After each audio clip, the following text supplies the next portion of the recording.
Welcome back. Overwatch League, week number 5. Predictions. Alright, so we're getting down to it. This is the last week of stage number 1. So after all of the matches are concluded this week, there's going to be a playoff between the top 3 teams. Number 2 team will play the number 3 team, and then the winner in a best of 5 series will play against the number 1 seed. And then the winner of that will get a bonus of, I think, 125 grand. And I think that's it. And of course, bragging rights, known as the best team of stage 1. Alright, so this week, starting with today, our first match is the Shanghai Dragons against the Dallas Fuel. Shanghai's 0-8, Dallas is 1-7. So, game number 1, we got, or I guess the maps that they'll be playing on for this match are Eichenwald, Horizon Lunar Colony, Oasis, and Dorado. So, these teams have very similar records. I think the Fuel have 9 map wins, if I remember correctly, and the Dragons have 4. So they have similar records, but Dallas is a much stronger team on paper. They are a much stronger team coming into the year. And if you had asked anyone who would win this matchup before the year, they'd pretty much all say the Fuel, and I think a lot of people would still say the Fuel. I think the Fuel will definitely win this match. I think it'll be closer than some people think, though. So, Eichenwald, map number 1. The Fuel are pretty good on this map. They've lost it a decent amount of times, but they're 1-7, so they've lost a lot of maps, and this is one of the ones that they have been the closest on. Like, they tied the Shock on it. They was their closest game against the Outlaws, etc., etc. It's a pretty decent map for them. So I think that they'll come out and they'll take it. They really don't want to lose to the Dragons, because for both teams, obviously their stage 1 playoff hopes are over, but the much bigger scheme of things is like the grand playoffs after the 5th stage. So both teams are focused more on that, starting to work their way back up the ranks and start getting back in contention for it. I think the Fuel definitely have a better chance of climbing than the Dragons do. Ooh, voice crack. But we'll see. And the Dragons, they actually made a couple additions. They've added 3 players to their team, including the first Overwatch female pro player in Overwatch League. I should say in Overwatch League. There have been pro players and pro women players on other teams. But yeah, she's a Zarya player. I won't try to pronounce her name because I'll butcher it. But she's a insanely good Zarya. I think I'm sure since she's an off tank, she can play Diva and like Roadhog as well. But she's known for her Zarya. So the Dragons, they won't obviously be able to use her or the other 2 additions this week. But starting in stage 2, they should be eligible, I believe. So look for that. I think the Dragons will definitely improve from that, at least in the long run. But going back to this match, I got the Fuel taking the first one. Then for game 2, the Fuel, generally for them on 2 capture point maps, they've looked pretty strong on offense, but their defenses have been really bad. But the Shanghai, their offenses have been pretty bad on 2 CP maps. So I think that on Lunar Colony, Fuel has the definite advantage. I think they can run the quad tank a bit better than Shanghai can if they choose to. So I think that they'll take game 2 as well. And game 3, that's going to be on Oasis. I think this will probably be the closest one of the series. I could see Shanghai taking this one.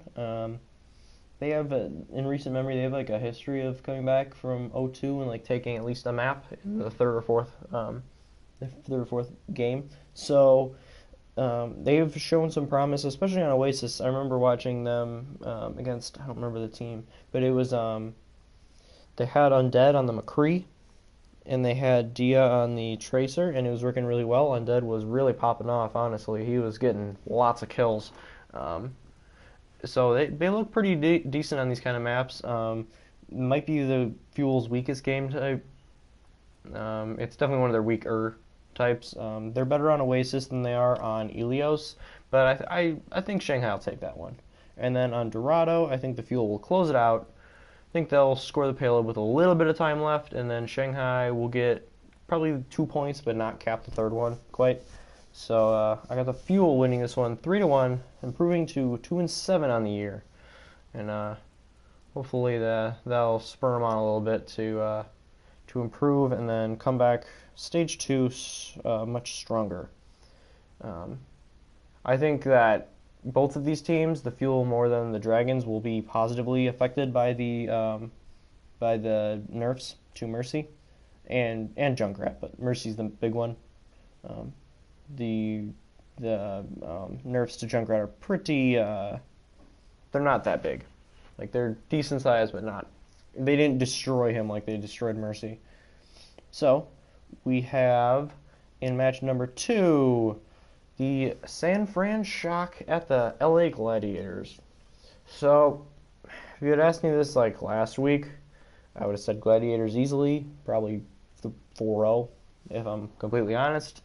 But last week the Gladiators beat the Mayhem, and then they got shellacked by the Uprising. And it was a match that I said was going to be close. A lot of people thought it would be really close, but it was not at all. The Gladiators performed horribly. The Uprising performed very well. If you ask me, the Gladiators' biggest problem is just bad communication. I don't think that they have their comms down yet. I think that's some of the problem with the Fuel as well. So every bit of me thinks the Gladiators are a better team than the Shock, and they should beat the Shock.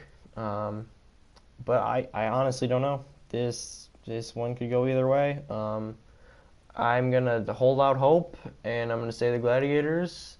Oh, sorry, I'll tell you the maps that they're going to be on, because that does play a very significant role in these matches.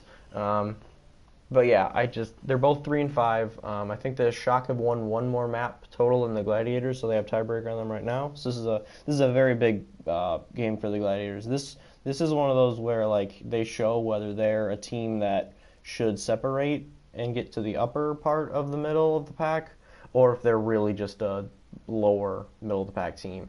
Are they really the 9th or 10th team? If they can't perform against the Shock and lose to them, then yeah, I'd say that proves that at this point they're not a playoff contender at all. So it's a big one for them. They're going to be on Numbani, Horizon Lunar Colony, Oasis, and Junkertown. And I think that it's pretty good for the Gladiators. Eichenwald is one of the Shock's better maps, so to not have to play on that one is good. And Temple of Anubis is the Gladiators' worst map, so to be able to not play on that is also a big advantage for them. So I think that the maps definitely favor the Gladiators a little bit. I've liked the Gladiators' performance overall on Numbani. I think they're going to take that one. Hopefully they can. The Shock are away, so they'll be attacking first. So we'll find out a lot from their first attack, how the match is going to go, I think. But yeah, I think the Gladiators will take that one in the end, and then go to Lunar Colony with a 1-0 lead. And the Shock have been terrible on Lunar Colony, and the Gladiators' defense on 2 CPs has generally been pretty good. Their offense has been the issue. And so I think the Gladiators will also take that one and go up 2-0. Then on Oasis, that's one of the Shock's stronger maps. The Gladiators are good at that map type as well. This one, I think, is a toss-up. I think it's probably going to come down to the Pharah duel between probably Hydration, but maybe Surefour for the Gladiators, and then Baby Bay for the Shock. So we'll see. We'll see how that goes. I would like to see the Gladiators actually put out Surefour and have him Pharah for the one map that she's good for on Gardens, and then when they go over to University, I'd like to see him on something like a Junkrat or Reaper, and then have Asher in there as a Tracer / McCree. But yeah, this one's a toss-up. I think I'll give it to the Shock. And then I think Junkertown, the Gladiators, will take and win the series 3-1. If it is 2-1, or I'll be a little nervous going into Game 4. I haven't seen much of the Shock on Junkertown, to be honest. But the Gladiators, they're not terrible on Junkertown. They can get off to really slow starts offensively. So if they can avoid that, if they can get a good push in like the first or maybe second fight, I think that they have a good chance to take that map. So I got them winning the series 3-1. I'm gonna be nervous watching this one. I'm gonna be real nervous. The Gladiators are making me lose a bit of my hair this season. So yeah. Then moving on to the third game. Very, very good matchup here, I'd say. The Valiant against the Dynasty. So, this is two teams trying to make the playoff. Right now, Dynasty is third. Their record is 6-2. The Valiant are, I believe, in fifth right now, either fifth or sixth. And they're sixth, I believe, because Houston is 4 and Boston's 5. Yeah. So the Valiant are they're 5-3 right now. They pretty much need to win both of their last two matches to make the playoff, and I think even if they win them both, they could still not make it. I'm losing my voice. Anyway, this one is a must-win for the Valiant. It's kind of a must-win for the Dynasty too. They could lose one of their matches and win the other one, and still make it potentially. If they win them both, then they will definitely make it. If they win both their matches, they assure their spot. So, who wins this one? Well, they're going to be playing on Eichenwald, Temple of Anubis, Oasis, and then Dorado. This one, the Dynasty haven't looked quite themselves. Their last, I'd say, like 4 matches. They got 4-0'd by the Spitfire. And they also lost, I think it was 3-1. No, it was 3-2 to the Excelsior.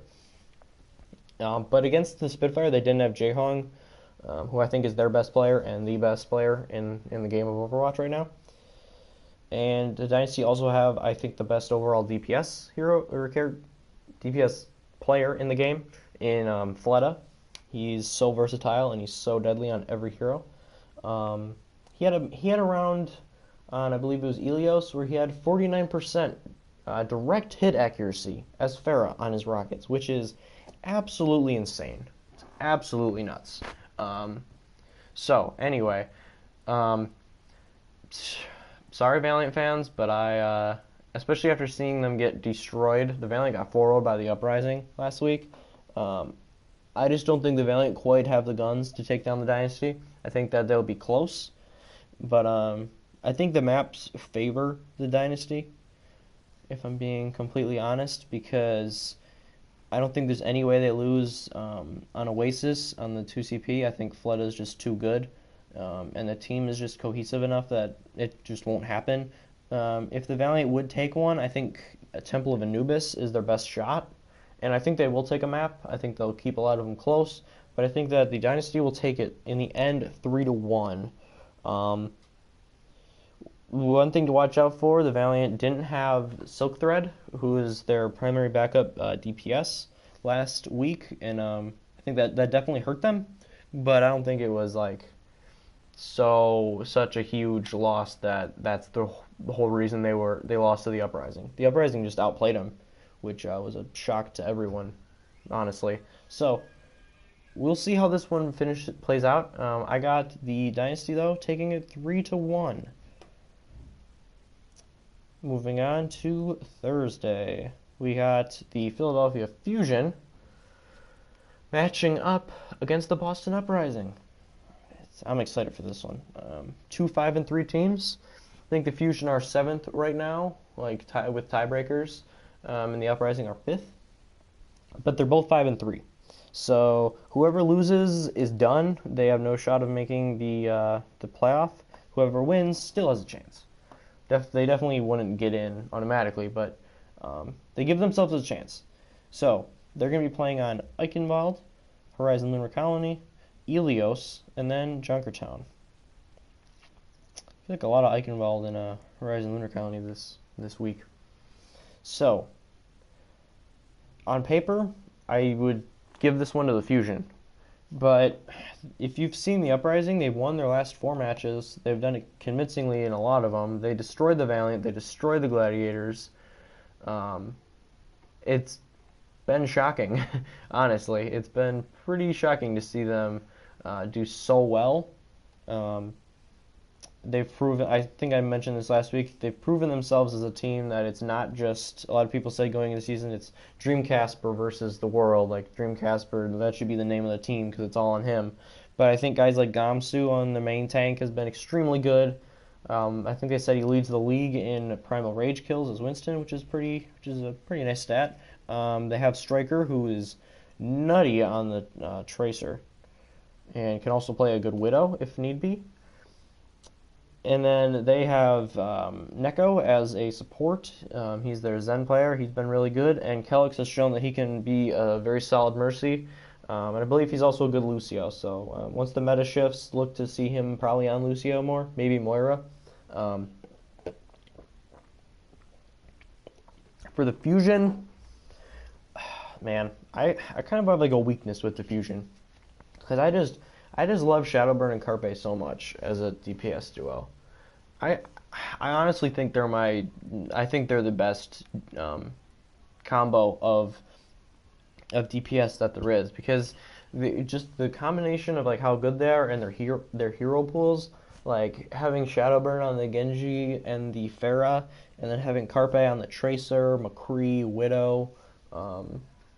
Maybe with the meta shift we'll see more Soldier, and then we'll see him on the Soldier. Probably not though, because there's going to be more tanks, which isn't great for Soldier. But anyway, man, I feel like this one could be a close matchup, but it could also be a 4-0, and I think it could be either way. The Fusion, I don't know. They're a tough team to figure out. Like, they lost to the Gladiators 3-2, which I was happy about, but it's like at that time you would have thought that they'd be a better team at that point, at least. They beat the Outlaws, which was the first match of the season, but still, they beat the Outlaws, which is a pretty good accomplishment. But they got 4-0 by the Valiant. They've seemed inconsistent. They beat the Excelsior, who are arguably the best team in the league. So Philadelphia could come out really strong and focused and win this game, or they could come out not as coordinated, not as like on point, and the Uprising could just blow by them. So this one I went back and forth a lot. I looked at how they've done on each map, and just because of the maps, the Fusion don't have a lot of their stronger maps on here. They prefer Oasis over Ilios, and they prefer Temple over Horizon Lunar Colony. So I'm going to give the edge to Boston. I think that if the Fusion play really well, this goes to a 5, and the Uprising take it on Lijiang Tower in the tiebreaker. But if the Fusion don't really focus in and come together as a team, I think it's a 4-0 for Boston. So, but either way, I got Boston winning this one. On to the next matchup, which I think will be the least, well, I don't know, probably the least competitive match of the week. The Florida Mayhem at the New York Excelsior. So the Mayhem are 1-7. The Excelsior are 7-1. This one won't be close. They're playing on Eichenwald, Horizon Lunar Colony, Ilios, and Junkertown. Excelsior 4-0. That's pretty much all there is to say about that one. They are way better across the board. Yeah, pretty much everything's better. The Mayhem really don't have a single advantage on the Excelsior, in my opinion.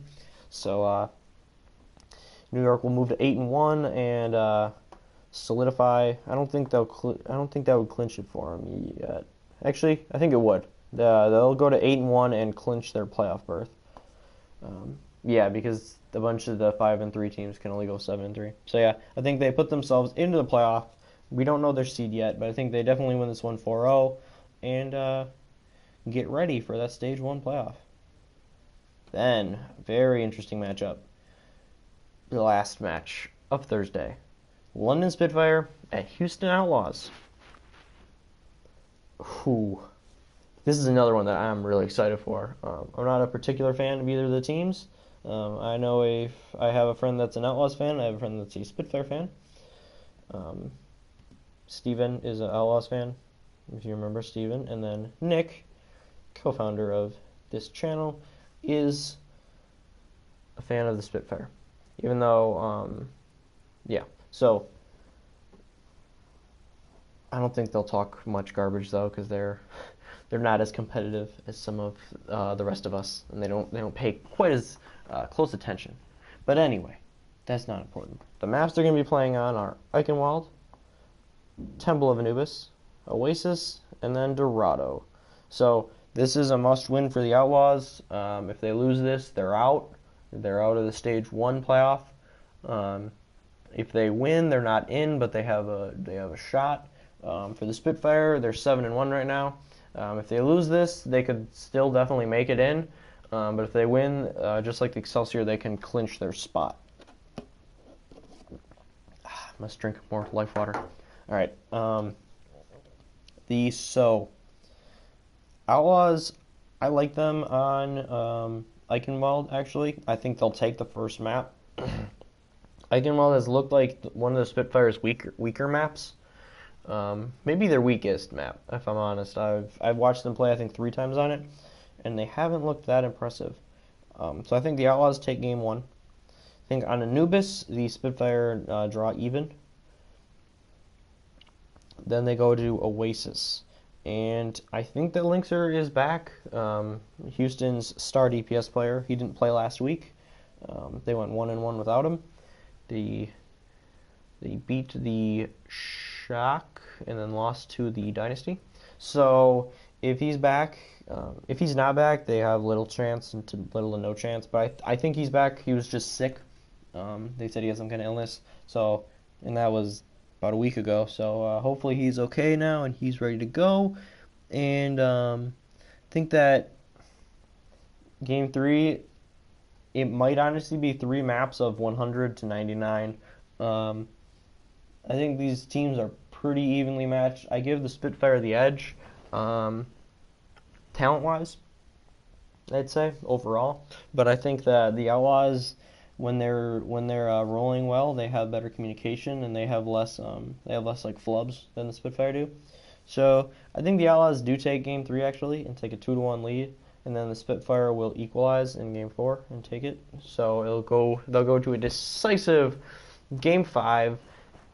And I honestly, as long as Linkster's in the lineup, if Linkster doesn't play, I say the Spitfire. But I'm assuming that he plays, and I'm going to say the Outlaws win. I think they take it 3-2 just because they are extremely talented. Their coordination is really good when all their starters are in, and they're desperate. They really, really want this win. I'm sure they would really like to make it to the Stage 1 playoff. And after coming really close to beating the Dynasty but falling short, I think that they're going to be extra motivated, and they're going to take it 3-2. So that's probably my upset of the week. None of the other ones are really upsets, I would say. Maybe some people think LA over Shock would be an upset at this point, seeing as how the Gladiators have played. But I don't know. We'll see. So those are my Week 5 Part 1 predictions. Next 2 days of action. A lot of good matchups. I'm pretty psyched for these games. It should be fun. They're starting at 6 today, and then on Thursday, I'm not positive what time they start, but it's definitely earlier than they start at 4. So it's 6, 8, 10 today, and then 4, 6, 8 tomorrow. So thank you very much for tuning in. Let me know what you think below. If you think that some of my picks are wrong, if you have any surprise upsets that you want, or just who you're rooting for. And I'll see you in the next video.